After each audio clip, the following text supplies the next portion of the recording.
नमस्कार सांग मैंने आपण मानु समस्त को मो स्टोरी चैनल रे स्वागत। चलतु कहानी शुणा मितलो कथारे गोटे के अच्छीर भाग 14 पूर्व भाग जदि शुणी ना जल्दी जल्दी शुणी नियंतु। कहानी शुणी सारी सब्सक्राइब करियो केबे भूलिबेनी सांग माने। से रंजन जहाँ पसंद करे सबू ऑर्डर करी पकेइला। निज पसंद सबू जिनिस देखी लेखा उपरे खूब खुशी हो गला। से मन भितर लेखा प्रति थिबा दुर्बलता स्नेह आहुरी जेमिति 10 गुण बढ़ीगला। से खुशी रे कहला तो पाई मु मगई देवी। ना ना मु निजे मगई देवी। हौ जल्दी आने भोक हेलानी तू खाउनु मोर खाइबा आसिले मु खाइबिनी कि। समस्ते सेठी टिके फ्रेश होई खिया पिया सारी पुणी बस रे बसिले। बस चलीछि आगकू। बर कन्या कार दिसुनी आगरे कोठी। लेखार पिउसी दीपा एमाने कौन खाइले कि नहीं सेथिपाई चिंतारे लेखार बापा अछंती।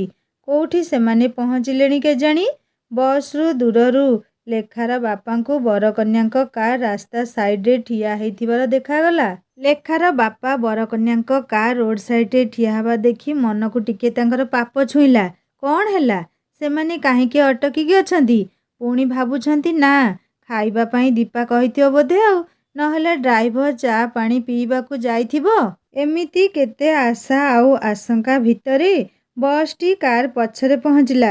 लेखार बापा बस रु जल्दी ओल्हेई कार पाखकू धाई गले। प्रथमे कार रे समस्ते ठीक ठाक थिबार देखी तांको पिंडरे प्राण पशिला। से सुरेश बाबू पचारे भाई कौन हैला अटकिल काहींकी। अरे आज गोटे बड़ दुर्घटना रु बर्ती गले आमे माने। दुर्घटना ना शुणी लेखार बापा टिके व्यस्त होई पड़िले। तम मानकर किछि हेइनी तो। ना ना सेमिति किछि विशेष हेइनी किंतु कार खराब हेइछि ठीक करिया पड़िबो। हेले भाई एइठी तो किछि ग्यारे थिबा दिसुनी। ड्राइवर एमान कथा शुणी कहला आपण माने व्यस्त हुंतु नाही मु सेई जलखिया दुकानु ग्यारेज वाला को फोन करि देइछि से आसुथिबो अबे। रमेश बाबू चिंतारे पड़िले। एमिति तो अनेक डेरी हेलानी आहुरी केते डेरी हेबो केजाणी। घरे पहुँचु पहुँचु भोर भोर हो जिवो। लेखार बापा पुणी पचारे तमे माने खाइछ कि नाही बा। हाँ आमे खाइछु। ए दुई जणकर तो आज उपवास खाली जूस पीछंती। लेखार पिउसी कहले।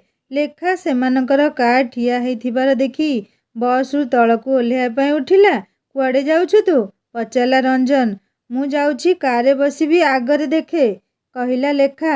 हौ जा मु कहले तू कौन मो कथारे रहिबु कि। ना रहिबिनी मु जाउछि। लेखा तळकू जाई कार पाखरे पहुँचिला। ताकू देखी ता पिउसी पचारले मारे तू खाइछु। हाँ हेले एठी काहींकी ठिया हैछ समस्ते। कार कौन खराब हैला कि। अरे पछरु ट्रक टीए खाली धीरे की बाड़े देई गला। कार आमर पलटू पलटू रही गला। सतरे हाँ रे माँ आमर काहारी किछि हेइनी जे किंतु कार खराब हे जाइछि। ग्यारेज वाला आसिले ठीक कले जाई जिबु। आउ उपाय किछि नहीं। सेठी मझी रास्ता ना आगको जिबार उपाय ना पछकू फेरिबार किछि साधन अछि। ग्यारेज वाला आसी कार ठीक कले जो कथा सेमानंको एकुटिया छाड़ी लेखार बापा केमिति बा आसिबे। लेखा देखिला बस रे बसिया छड़ा अन्य उपाय नहीं। से पुणी बस भीतर को फेरी आसिला। ताकू बस भीतर को आसुथिबा देखी रंजन मनरे केमिति गोटे अजणा आनंद निज अजाणतरे खेलीगला। से लेखा को कहिला कौन हैला फेरी आसिलु जे कही हसीबाकू लागिला। अरे सेमानंको कार एक्सीडेंट हेउ हेउ बंचीगला। कार खराब हेइछि ग्यारेज वाला आसी ठीक कले जाई जिबा। घरे केतेबेले पहुँचवा के जानी मते तो लागुछि सकाळ होई जियो बोधे। चिंतारे पड़ी कहिला रंजन। सेतेबेलकू प्राय समस्ते बस रु ओल्हेई तळे बुलुछंती। केते समय आउ बसिबे बस भितर जे। आरे रास्तार दुई पाखरे की सुंदर सबुज परिबा खेत कलरा काकुड़ी बाईगण पूरा खेतरे भरीछि। आउ अन्य पटे रास्ता रे खेत सारा तरबुज भर्ती। तरबुज देखी बस रे जेतेक गाँरु पिला आसीथिले खेतरे हाजर। संध्या हेबो बेल रत रत हेउछि। सेमाने आउ काहारी आकट न मानी तरबुज आनी बस रे रखुथांती। रास्ता रे गाड़ी मटर जाउछि एमानकू के ध्यान देउछि। रंजन धीरेखी लेखा को पचारला खाइबु तरबुज आनिबि कि तो पाई। पागल कि तू राती हेबाकू आसिलानी तू बिलुरु मो पाई तरबुज चोरी करिबु। मु जानिछि तते भल लागे मु जाउछि आनिबाकू। पछरु लेखा रंजन को केते डाकुछि न जिया पाई ଲେଖା ରଞ୍ଜନ ହାତ ଟାଣି ଧରିଥିଲା କ୍ଷେତକୁ ନ ଯିବା ପାଇଁ। ହେଲେ ସେ କିଛି ନ ଶୁଣି ଲେଖାର ହାତ ଛିଞ୍ଚାଡ଼ି ଦେଇ ଯାଇ ତରଭୁଜ କ୍ଷେତରେ ହାଜର। ଲେଖା ପୁଣି ବାଧ୍ୟ ହୋଇ ତା ପଛେ ପଛେ ଆସି ତଳେ ବସ୍ ପାଖରେ ଠିଆ ହେଇଛି। କ୍ଷେତ ଆଡ଼େ ଅନେଇଛି। କ୍ଷେତବାଲା ଆସିବ ତ ମନରେ ଶଙ୍କା ଆସୁଛି। ତଥାପି ଏତିକି ମନରେ ଆସୁଛି, ଆଉ ଏ ସନ୍ଧ୍ୟା ସମୟରେ କିଏ ବା ଆସିବ ଏଠାକୁ। ରଞ୍ଜନ ଦୁଇ ହାତରେ ଦୁଇଟା ତରଭୁଜ ଧରି ଫେରୁଛି ଅନ୍ଧାର ଅନ୍ଧାର ଭିତରେ। ସାମ୍ନାରେ ଇଲେକ୍ଟ୍ରିକ୍ ପୋଲ ତାକୁ ଦେଖାଗଲାନି। ସେ ଖୁବ୍ ସ୍ପିଡରେ ଫେରୁଛି। ମନରେ ଡର, କିଏ କାଳେ ଦେଖିନେବ। ପୋଲରେ ମୁଣ୍ଡଟା ଏତେ ଜୋରରେ ବାଡ଼େଇ ହେଲା ତାକୁ ସବୁ ଅନ୍ଧାର ଦିଶିଲା। ହାତରୁ ତରଭୁଜ ଖସି ପଡ଼ିଲା। ଲେଖା ସେତେବେଳକୁ କ୍ଷେତ ପାଖରେ ପହଞ୍ଚିଗଲାଣି। ରଞ୍ଜନର ଅବସ୍ଥା ଦେଖି ସେ ତା ପାଖକୁ ଦୌଡ଼ିଗଲା। ରଞ୍ଜନ ନିଜକୁ ସମ୍ଭାଳି ନେଇ ନିଜ ମୁଣ୍ଡଟାକୁ ହାତରେ ଚାପି ଧରିଛି। ବୋଧେ ଟିକେ ଫାଟି ଯାଇଛି। ଲେଖା ତା କପାଳରୁ ହାତ ହଟେଇ ଦେଖିଲା, ରକ୍ତର ଧାର ବହିବାରେ ଲାଗିଲାଣି। ଲେଖା ଚିଲେଇବାକୁ ଯାଉଥିଲା। ରଞ୍ଜନ ତା ମୁହଁରେ ହାତ ରଖି କହିଲା, କିଛି ହେଇନି ମ, ପିଲାବେଳେ ତ ଏମିତି କେତେଥର ହେଇଛି, ଡରୁଛୁ କ'ଣ? ରଞ୍ଜନ ନିଜ ରୁମାଲଟି କାଢ଼ି ନିଜ ମୁଣ୍ଡରେ ବାନ୍ଧି ଦେବା ପାଇଁ କହିଲା। ଲେଖା ତାକୁ ଗାଳି ଦେଉଥାଏ ଆଉ ତା ମୁଣ୍ଡରେ ରୁମାଲଟି ବାନ୍ଧି ଦେଉଥାଏ। ରଞ୍ଜନ ପୁଣି ହାତରୁ ଖସି ପଡ଼ିଥିବା ତରଭୁଜ ଗୋଟେଇବାକୁ ଯିବାକୁ ବସିଛି। ଲେଖା ତା ହାତଟି ଧରି ପକେଇ କାନ୍ଦ କାନ୍ଦ ହୋଇ କହିଲା, ମୁଁ ଖାଇବିନି, ତୁ ଚାଲ ଏଠୁ, ଆଉ ଦରକାର ନାହିଁ। ପ୍ରଥମରୁ ମନା କରୁଛି ସେ କ୍ଷେତକୁ ଯାଆନି ବୋଲି। ରଞ୍ଜନ ତା କଥା ନ ଶୁଣି ତରଭୁଜ ଦୁଇଟା ଉଠେଇ ଆଣି କହିଲା, ଚାଲ ଏବେ, ଏତିକି ରକ୍ତ ଦେଖି ଡରୁଛି। ରାତି ହୋଇଯିବାରୁ ପୁଣି ସମସ୍ତେ ବସ୍ ଭିତରେ ଆସି ବସିଗଲେ। ବସ୍ର ଲାଇଟ୍ ଜଳେଇ ବସିଛନ୍ତି, ଆଉ କିଏ କିଏ ପୁଣି ଶୋଇବା ଆରମ୍ଭ କଲେଣି। ଲେଖାର ବାପା ଏ ଦୁଇ ଜଣଙ୍କୁ ଦେଖି କହିଲେ, କୁଆଡ଼େ ଅନ୍ଧାରେ ଯାଉଛ? ଏବେ ବସ୍ ସିଟ୍ରେ। ଲେଖା ତା ସିଟ୍ରେ ବସିଲା, ରଞ୍ଜନ ତା ସିଟ୍ରେ ବସିଲା। ରଞ୍ଜନ ଉପରେ ସେ ଭୀଷଣ ରାଗି ଯାଇଛି। ମନା କଲି ଏତେ, ଅଥଚ ମୋ କଥା ନ ମାନି ଗଲା ଆଉ ମୁଣ୍ଡ ଫଟେଇକି ଆସିଲା। ସେ ଚୁପଚାପ ବସିଛି। ରଞ୍ଜନ ଲେଖା ପାଖରେ ବସିପଡ଼ି କହିଲା, କ'ଣ ହେଲା, ଏଥିରେ ଏତେ ଜୋର ରାଗିବାର କ'ଣ ଅଛି? ଲେଖା କିଛି ନ କହି ସେମିତି ଚୁପ୍ ହୋଇ ବସିଲା। ଲେଖାର ନୀରବତା ରଞ୍ଜନକୁ ଖୁବ୍ କଷ୍ଟ ଦେଉଛି। ସେ ମନେ ମନେ ଭାବୁଛି, ଏଇ ଚଣ୍ଡୀ ମୋତେ ଗାଳି ଦେ ପଛେ ଏମିତି ଚୁପ୍ ରହନି। ରଞ୍ଜନ ପୁଣି କହିଲା, ଲେଖା, ତୋର କ'ଣ ହେଲା? ଆରେ ଦେଖ, ରକ୍ତ ବନ୍ଦ ହେଇ ସାରିଲାଣି। ରଞ୍ଜନ ରୁମାଲଟା ମୁଣ୍ଡରୁ ଖୋଲି ଦେଇ ଲେଖାକୁ ଦେଖେଇଲା। ରକ୍ତ ତ ବନ୍ଦ ହେଇ ସାରିଥିଲା, କିନ୍ତୁ ଗୋଟିଏ ଗେହେରା କ୍ଷତ ଦାଗ ହୋଇଯାଇଥିଲା। ଲେଖା ଏବେ ମୁହଁ ଖୋଲିଲା। କହିଲା, ଅନ୍ଧାର ବିଲରେ କେତେ ପୋକଜୋକ ସାପ ବି ଥିବେ। ହଉ ହଉ ବାବା, ଆଉ ହବନି ଏମିତି। ପଛ ସିଟ୍ରେ ତରଭୁଜ ଦୁଇଟା ଗଡ଼ୁଛି। ଲେଖାର ରାଗ ଦେଖି ରଞ୍ଜନ ଆଉ ତାକୁ ଖାଇବା ପାଇଁ କହିବାକୁ ସାହସ ହେଲାନି। ରଞ୍ଜନ ଲେଖା ପାଖକୁ ଲାଗି ଆସି କହିଲା, କହିବି ଗୋଟେ କଥା? କାହାକୁ କହିନି, ପ୍ରଥମ ଥର ପାଇଁ ତତେ କହୁଛି ଲୋ। ଶୁଣିବୁ ନା ମୋ କଥା? ଲେଖା ରଞ୍ଜନ ମୁହଁକୁ ଜିଜ୍ଞାସା ଭରା ଆଖିରେ ଚାହିଁବାକୁ ଲାଗିଲା। କ'ଣ କହିବ? ଆଗରୁ କାହାରିକୁ କହିନି। ଲେଖା ମନେ ମନେ ଖୁସି ହେଉଛି ବୋଧେ ସେ ମୋତେ। ରଞ୍ଜନ ପୁଣି କହିଲା, କ'ଣ ଭାବୁଛୁ? ଶୁଣ, ତୁ ମୋର ମୁଣ୍ଡରେ ଏତେ ଟିକେ ରକ୍ତ ଦେଖି ଡରୁଛୁ, ହେଲେ ମୋ ପାଇଁ ମୁଁ ଯେଉଁ ଜୀବନ ବାଛିଛି ସେଠି ଦେହରୁ କେତେ ରକ୍ତ ବାହାରିବ ତାର ଠିକଣା ନାହିଁ। ଲେଖା ରଞ୍ଜନର କଥା କିଛି ବୁଝିପାରିଲାନି। ସେ କହିଲା, ଏମିତି କ'ଣ ଅବୁଝା କଥା କହୁଛୁ? ଖୋଲିକି କହ, ମୁଁ କିଛି ବୁଝିପାରୁନି। ରଞ୍ଜନ କିଛି ସମୟ ଚୁପ୍ ହୋଇଗଲା। ଲେଖା ତାକୁ ହଲେଇ ଦେଇ ପଚାରିଲା, କହ କ'ଣ? ରଞ୍ଜନ ଭାବୁଛି, ୟାକୁ କହିବି ଏବେଠୁ। ଛାଡ଼, ଅଧା କହିଛି, ନ କହିବା ଯାଏ ଇଏ ମୋତେ ରଖେଇ ଦେବନି। ରଞ୍ଜନ କହିଲା, ଆରେ ମୁଁ ଭାରତୀୟ ବାୟୁସେନାରେ ଜଣେ ଫାଇଟର ପାଇଲଟ ହେବାକୁ ଚାହେଁ। ଆଉ ମୁଁ ନିଶ୍ଚୟ ହେବି। ଆଉ ଜଣେ ଯୋଦ୍ଧା ଜୀବନରେ ରକ୍ତ ସହ ଖେଳ ଖେଳିବା ଖୁବ୍ ସାଧାରଣ କଥା। ଆଉ ତୁ ଏମିତି ଟିକେ ରକ୍ତ ଦେଖି ଡରି ଯାଉଛୁ। ଲେଖା ଭାବିଥିଲା ରଞ୍ଜନ ତାକୁ ଆଉ କ'ଣ କହିବ ବୋଲି। ଆଉ ଭାବି ନଥିବା କଥାଟା ଶୁଣି ତାକୁ ଟିକେ ଆଶ୍ଚର୍ଯ୍ୟ ଲାଗିଲା। ଦୋକାନରେ ଚକୋଲେଟ୍ ଜାଗାରେ ଦୋକାନୀ ଯଦି ଚିନି ଦେଇଦିଏ, ସେମିତିକା ପରିସ୍ଥିତି ଲେଖାର ହେଲା। ସେ ରଞ୍ଜନକୁ ଆଶ୍ଚର୍ଯ୍ୟ ହୋଇ କହିଲା, କ'ଣ କହିଲୁ? ତୁ ଡିଫେନ୍ସରେ ଚାକିରି କରିବୁ, ସେ ବି ଫାଇଟର ଜାହାଜରେ? ହଁ, କାହିଁ, ତତେ ପସନ୍ଦ ହେଲାନି କି? ବଡ଼ବାପା ବଡ଼ମା ଜାଣନ୍ତି ନା? ତତେ ପରା ପ୍ରଥମେ କି କହିଲି। ଜାଣିଛୁ, ଜୀବନରେ ସବୁବେଳେ କିଛି ରୋମାଞ୍ଚକର ହେବା ଦରକାର। ଦେଶ ପାଇଁ ଲଢ଼, ବଞ୍ଚିଲେ ଗର୍ବ, ମରିଲେ ଶହୀଦ। ୟାଠୁ କିଛି ଆଉ ଗର୍ବର କଥା ଅଛି? ଲେଖା ରଞ୍ଜନ ମୁହଁକୁ ଗୋଟେ ବିସ୍ମୟ, ରାଗ, ଅଭିମାନ ଭରା ଆଖିରେ ଚାହୁଁଛି। ତୁ ମୋ ଆଗରେ କେବେ ଏମିତି ମରିବା କଥା କହିବୁନି ଯେ। ମୋତେ ଏମିତି କଥା ଜମା ବି ଭଲ ଲାଗେନି। ଆଉ କ'ଣ ଭଲ ଲାଗେ? ରଞ୍ଜନ ମଜା କରି ପଚାରିଲା।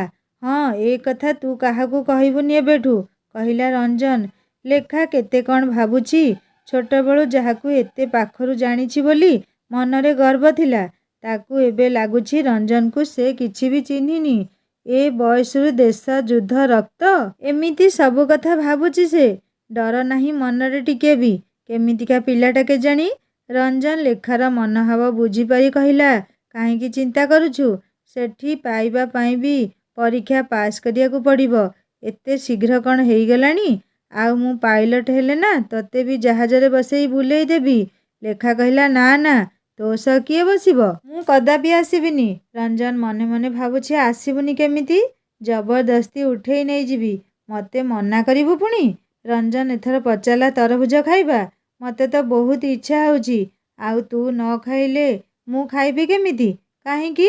ମୋ ପେଟ କାଟିଲା ତ। ଲେଖା ଏଥର ଜୋରରେ ରାଗିକି ତାକୁ ଅନେଇଲା। ହଉ, ତୁ ରାଗୁଛୁ କାହିଁକି? ଏତିକି କହି ରଞ୍ଜନ ତରଭୁଜଟା ହାତରେ 2 ଫାଳ କଲା। ଗୋଟେ ନିଜେ ଖାଇବାକୁ ରଖି ଅନ୍ୟଟି ଲେଖାକୁ ବଢ଼େଇଲା। ଧର, କେତେ ଫୁଲେଇ ହେଉଛି ଯେ। ତତେ ଯାଚିବାକୁ କିଏ କହୁଛି? ମୁଁ ଖାଇବିନି। ରଞ୍ଜନ ବି ଖୁବ୍ ରାଗି। ଚଟ୍ କରି ରାଗିଯାଏ। ଲେଖା କଥା ଶୁଣି ସେ ବସ୍ ଝରକା ଦେଇ 2 ଖଣ୍ଡ ଯାକ ତରଭୁଜ ବାହାରକୁ ଫିଙ୍ଗିଦେଲା। ଲେଖା ଭାବି ନଥିଲା ରଞ୍ଜନ ଏମିତି କରିବ ବୋଲି। ସେ ନିଜକୁ ନିଜେ ଖୁବ୍ ଗାଳି ଦେଉଛି। କେତେ ଆଗ୍ରହରେ ଆଣିଥିଲା। ମୁଣ୍ଡ ବି ଫାଟିଲା। ଆଉ ମୁଁ ଖାଇବିନି କହିଲି ବୋଲି ଫୋପାଡ଼ି ଦେଲା। ନାରୀ ମନ ଖୁବ୍ କୋମଳ। ଲେଖା ବି ସେଥିରୁ କେମିତି ବାଦ୍ ଯାଇଥାନ୍ତା। ମନଟା ତାର ରଞ୍ଜନ ପାଇଁ ଖୁବ୍ ଦୁଃଖୀ ହେଲା। ହୃଦୟର କେଉଁଠି ଯେମିତି ତାର କ୍ଷତଟିଏ ସୃଷ୍ଟି ହୋଇଗଲା ସାଙ୍ଗେ ସାଙ୍ଗେ। ରଞ୍ଜନ ତରଭୁଜ ଫୋପାଡ଼ି ଦେଇ ତା ସିଟ୍‌କୁ ଉଠିଗଲା। ରଞ୍ଜନ ପାଇଁ ମନଟା ତାର ଖୁବ୍ ଗୋଳେଇ ଘାଣ୍ଟେଇ ହେଲା। ସେ ରଞ୍ଜନ ଆଡ଼େ ଅନେଇଲା, ହେଲେ ସେ ଲେଖା ଆଡ଼େ ନଜର ବି ଦେଲାନି। ଅନ୍ୟ ଆଡ଼େ ଦେଖୁଥାଏ। ବସ୍ ଭିତରୁ ଏବେ ଜଣେ ଜଣେ ଆସି ବାହାରୁ ବସିବାକୁ ଲାଗିଲେଣି। ଅନ୍ୟ ତରଭୁଜଟା କାଳେ ରଞ୍ଜନ ବାହାରକୁ ଫୋପାଡ଼ି ଦେବ। ଲେଖା ସେଇଟା ଉଠେଇ ଆଣି ନିଜ ସିଟ୍‌ରେ ରଖିଲା। ଲେଖା ଭାବୁଛି ରଞ୍ଜନକୁ ଡାକି କହିବ, ଏଇଟା 2 ଫାଳ କରିଦେ ଖାଇବା। ହେଲେ ସେ ଲେଖା ଉପରେ ଏତେ ଜୋରରେ ରାଗି ଯାଇଛି ଯେ ଲେଖା ଆଡ଼େ ନଜର ବି ଦେଉନି। ଲେଖା ଭାବିଲା, ରଞ୍ଜନକୁ ଡାକି କହିବ, 2 ଫାଳ କରିଦେ, ଆମେ 2 ଜଣ ମିଶିକି ଖାଇବା। ହେଲେ କେମିତି କହିବ? ସେ ତ ତା ଆଡ଼େ ଜମା ବି ଚାହୁଁନି। ଲେଖା ଆଉ ସମ୍ଭାଳି ପାରିଲାନି। ରଞ୍ଜନ ସିଟ୍ ପାଖକୁ ଉଠିଯାଇ ଡାକିଲା, ଏଇ ରଞ୍ଜନ, ରଞ୍ଜନ, ଏଇ। ସେ ଶୁଣିଲାନି ଟିକେ ବି।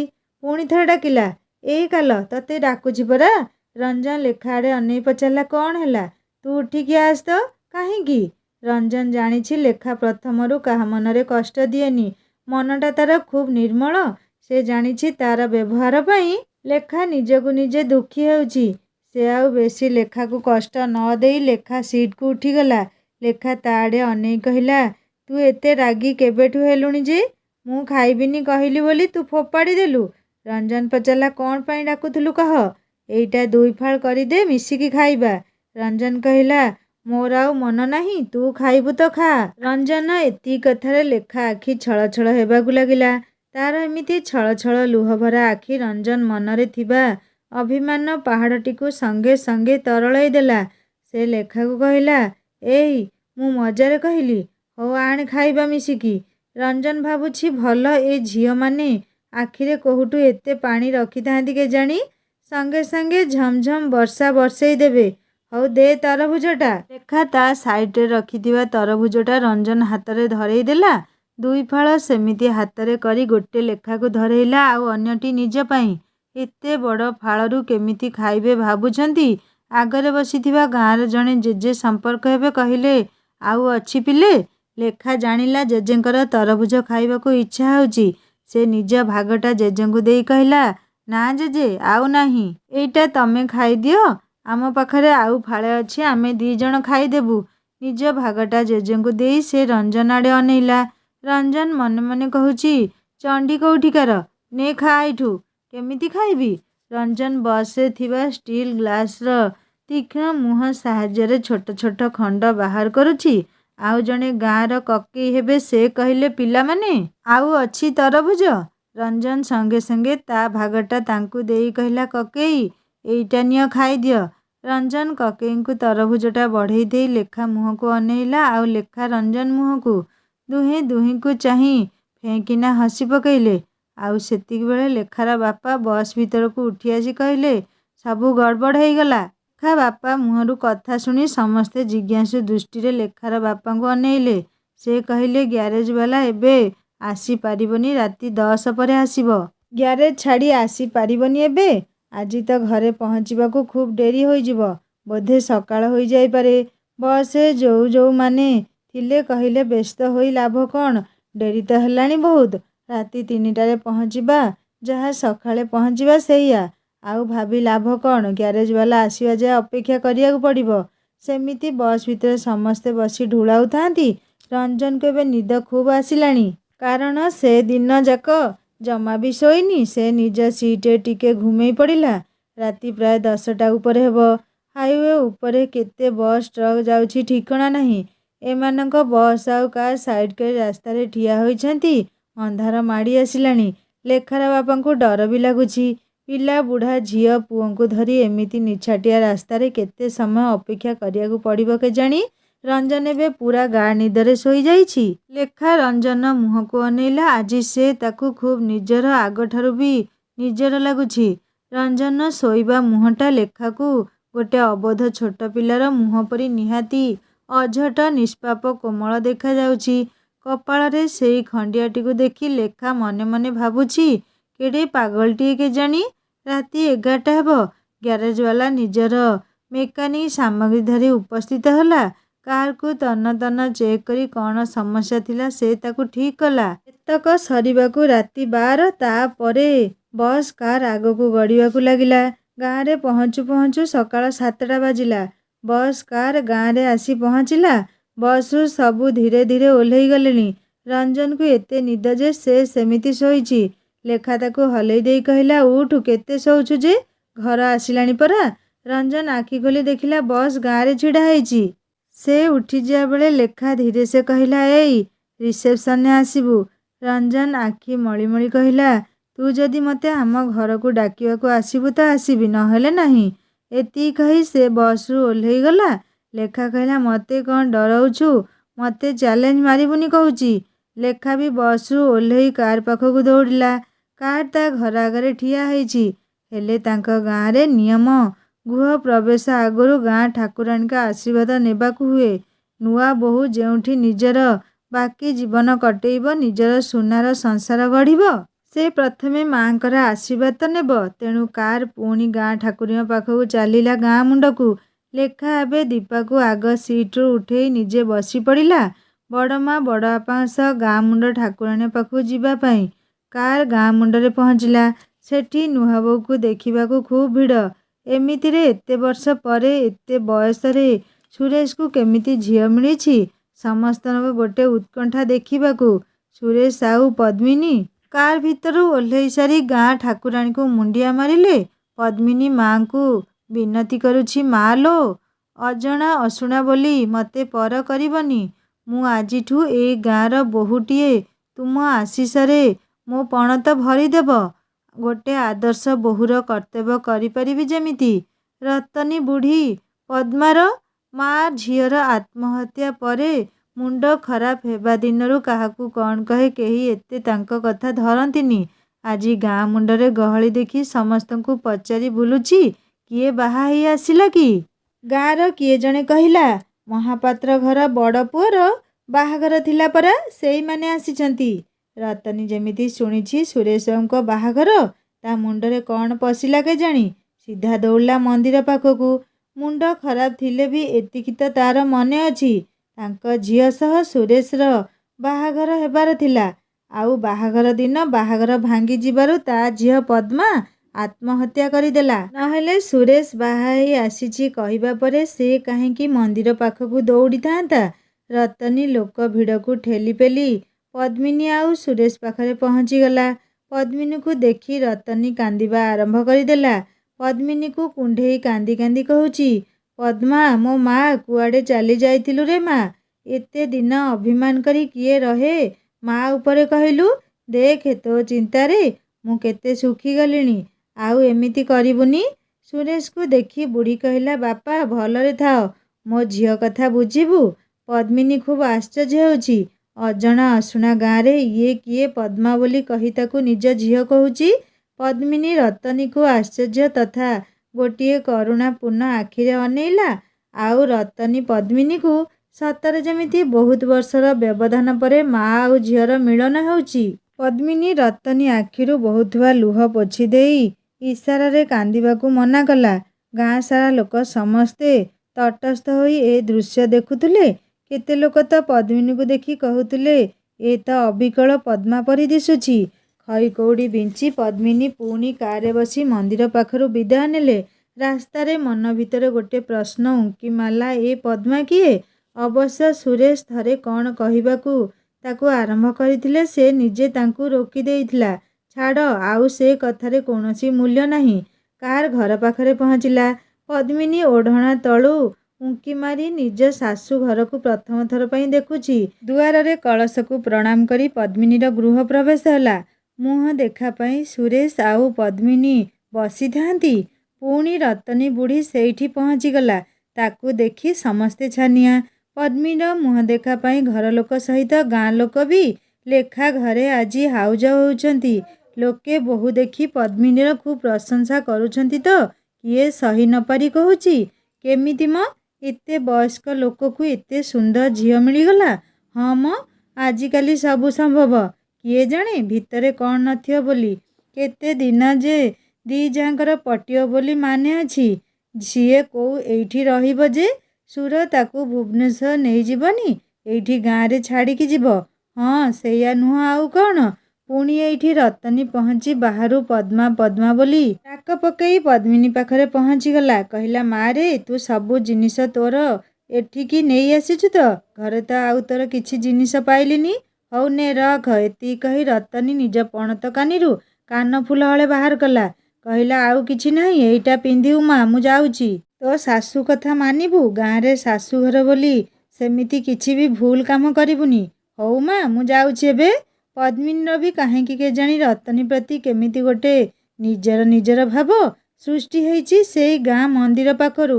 ତାକୁ ବି ଇଚ୍ଛା ହେଉଥିଲା ରତନୀକୁ ଛାତିରେ ଜାକି ଧରି ମା ବୋଲି ଡାକିବାକୁ। ହେଲେ ପରିସ୍ଥିତି ତ ସେଇଆ ନୁହଁ। ସମସ୍ତେ ଅଛନ୍ତି। ସେ ସୁରେଶ ଆଡ଼କୁ ଖାଲି ଟିକେ ବକ୍ର ନଜରରେ ଚାହିଁଦେଲା। ସୁରେଶ ଭାବୁଛି ପଦ୍ମିନୀ ବୋଧେ ଆଉ କ'ଣ ଭାବୁଛି ତା ବିଷୟରେ। ରତନୀ ଚାଲିଗଲାଣି, କିନ୍ତୁ ତାର କରୁଣ ଆଉ ଖୁସିମିଶା ମୁହଁଟା ପଦ୍ମିନୀ ଆଖିରୁ ଲିଭୁ ନଥାଏ। ସମସ୍ତେ ବରଂ ମଜା କରି ପଦ୍ମିନୀକୁ କହୁଥିଲେ, ଶାଶୁଘର ଗାଁରେ ତତେ ମା ବି ମିଳିଗଲାଣି, ଆଉ ଚିନ୍ତା କ'ଣ? ପଦ୍ମିନୀ ଏତେ ବର୍ଷ ପରେ ନିଜ ମାଠୁ ଏତେ ଦୂରକୁ ଆସିଛି। ସେ ଚିନ୍ତା ତା ମନରେ ଅଛି। ଭାଇ ତ ମଣିଷ ନୁହଁ, ତା ମାର ଯତ୍ନ ସେ ନେବ କି ନାହିଁ ସେ ଚିନ୍ତା ଘାରୁଥିବା ବେଳେ ଏଠି ରତନୀ ଜଣେ ସମ୍ପୂର୍ଣ୍ଣ ଅଚିହ୍ନା ତାକୁ ଝିଅ ବୋଲି କହି ତା ଉପରେ ସ୍ନେହର ବର୍ଷା କରିଦେଉଛି। ମଣିଷ ଜୀବନଟା ବି ଖୁବ୍ ବିଚିତ୍ର। କାହା ସହ କେଉଁଠି କେମିତି ଦେଖାହବ ସେ ସବୁ ଭଗବାନ ଲେଖି ରଖିଥାନ୍ତି ପ୍ରଥମରୁ। ଅତି ଅଜଣା ଅଶୁଣା ଲୋକ ବି ଖୁବ୍ ନିଜର ହେଇଯାଏ ଦୁଇଥର ଦେଖାରେ। ପଦ୍ମିନୀର ପରିଚୟ ଲେଖାର ମା ସହ ବି ହେଲା। ସମସ୍ତେ ତ ପଦ୍ମିନୀକୁ ଦେଖିଥିଲେ କେବଳ ଲେଖାର ମା'ଙ୍କୁ ଛାଡ଼ି। ସେ ପଦ୍ମିନୀକୁ କହିଲେ, ତମେ ମୋଠୁ ବୟସରେ ଛୋଟ ହେଲେ ବି ମାନ୍ୟରେ ବଡ଼, ତେଣୁ ମୁଁ ତୁମକୁ ନାନୀ ହିଁ ଡାକିବି। ଲେଖା ମନରେ ଏବେ ଖାଲି ଗୋଟେ ଚିନ୍ତା, ରଞ୍ଜନକୁ ତ ଚ୍ୟାଲେଞ୍ଜ ମାରି କହିଦେଇଛି ତା ଘରେ ଯାଇ ତାକୁ ରିସେପ୍ସନ୍ ପାଇଁ ଡାକିବ ବୋଲି। ହେଲେ ଯିବ କେମିତି? କାଲି ଛାଡ଼ି ପରଦିନ ରିସେପ୍ସନ୍ ଅଛି।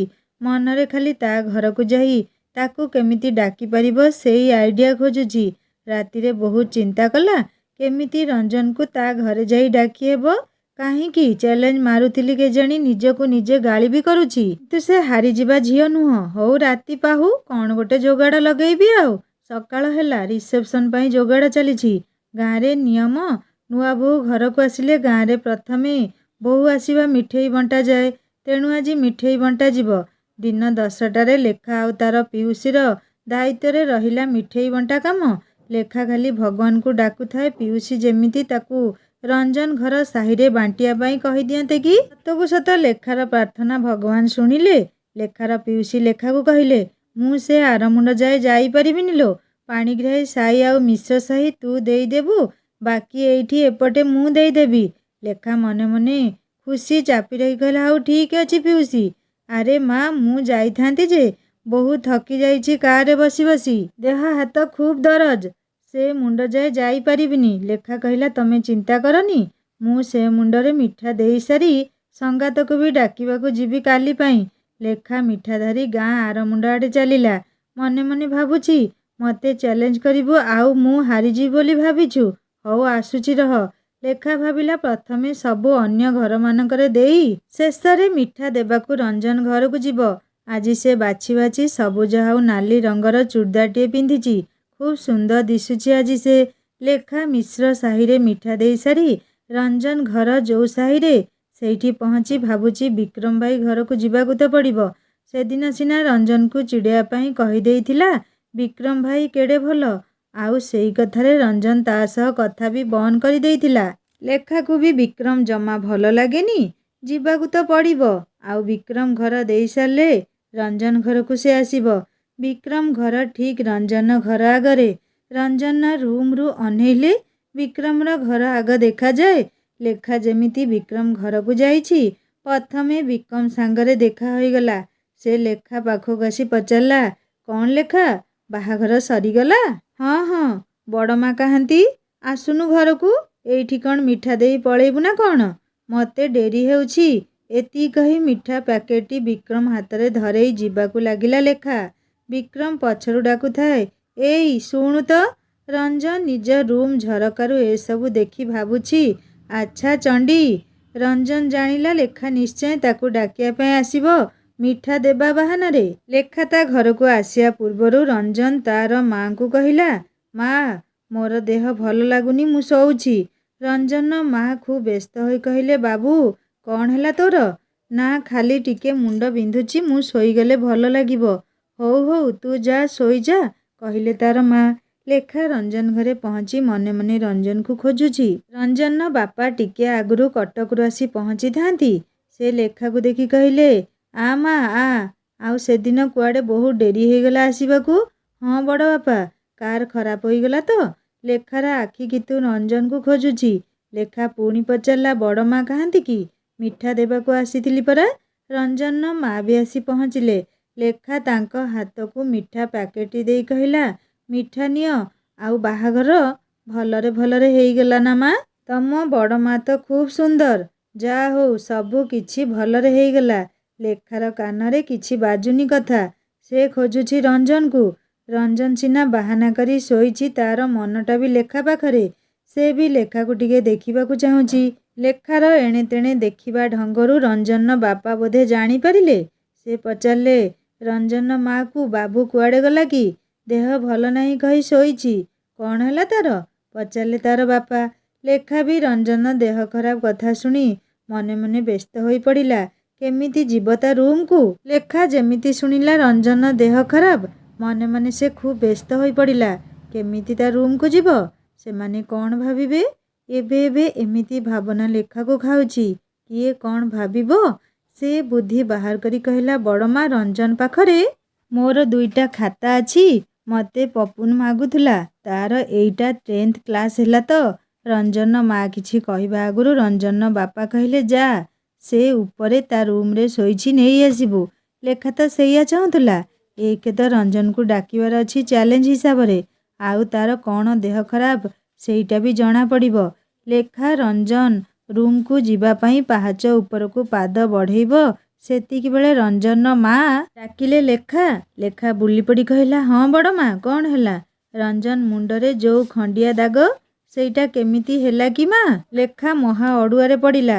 ସତ କହିଲେ ରଞ୍ଜନ ରାଗିବ, ମିଛ କହିଲେ ନିଶ୍ଚୟ ଧରା ପଡ଼ିବ। ରଞ୍ଜନ ନିଶ୍ଚୟ କିଛି ମିଛ ବାହାନା କଥା କହି ଭୁଲେଇଛି, ନହେଲେ ବଡ଼ମା କାହିଁକି ପୁଣି ମୋତେ ପଚାରୁଛନ୍ତି? ଲେଖା ମନେ ମନେ ଭାବୁଛି। ସେ ପଚାରିଲା, ରଞ୍ଜନ କ'ଣ କହିଲା କି ଆପଣଙ୍କୁ? ସେ କ'ଣ କିଛି କହୁଛି? କିଛି ହୋଇନି ବୋଲି ଖାଲି କହୁଛି। ହଁ, ମୁଁ ବି ଜାଣିନି ବଡ଼ ମା, କ'ଣ ତାର ହେଇଛି। ହଉ ତୁ ଯା, ତୋର କ'ଣ ବହି ଖାତା ଅଛି ନେଇ ଆସେ। ଲେଖା ଉପରକୁ ଚଢ଼ିଗଲା ଖୁବ୍ ଜଲ୍ଦି ଜଲ୍ଦି। ରଞ୍ଜନର ବାପା ଓକିଲ ସିନା, କିନ୍ତୁ ଖୁବ୍ ଖୁସି ମିଜାଜର ଲୋକ। ସେ କହିଲେ, ସାଙ୍ଗମାନେ, ଲେଖା ଓ ରଞ୍ଜନ ଦୁହେଁ ଦୁହିଁଙ୍କୁ ବହୁତ ଭଲ ପାଉଥିଲେ। କିନ୍ତୁ ରଞ୍ଜନ ସବୁ ଜାଣିପାରୁଥିଲା, ଲେଖା କିଛି ବି ସେ ବିଷୟରେ ବୁଝିପାରୁନଥିଲା। ଆଗକୁ କାହାଣୀ ବହୁତ ଇଣ୍ଟରେଷ୍ଟିଂ ହେବ, ଶୁଣିବା ପାଇଁ ଅନୁରୋଧ ରହିଲା। କାହାଣୀ କେମିତି ଲାଗିଲା ମୋତେ ନିଶ୍ଚୟ କମେଣ୍ଟ କରି ଜଣାଇବେ। ଆଉ ଯଦି ଭଲ ଲାଗିଥାଏ ସବସ୍କ୍ରାଇବ୍ କରି ବେଲ୍ ଆଇକନ୍ ଦବାଇ ଦେବେ। ଦେଖା ହେବା ନେକ୍ସଟ ପାର୍ଟରେ। ରହୁଛି ନମସ୍କାର, ଜୟ ଜଗନ୍ନାଥ।